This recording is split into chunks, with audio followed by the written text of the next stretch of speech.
শরিয়তপুরে বিজয় উল্লাস চলতেছে। শরিয়তপুর জেলা 0 পয়েন্ট চৌরঙ্গীর মোড়ে অনেক জনগণ একত্রিত হয়েছে।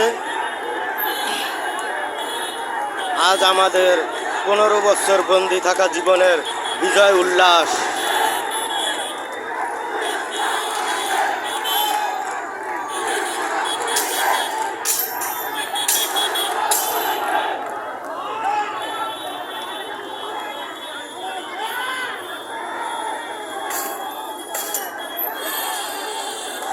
মানুষের মনে আজ অনেক হাহাকার। 15 বছরের বন্দি জীবন থেকে, কারাগার থেকে মুক্তি পাওয়ার মতো।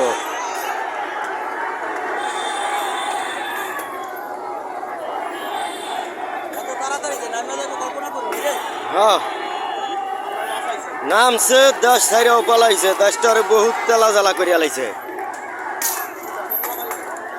হ্যাঁ,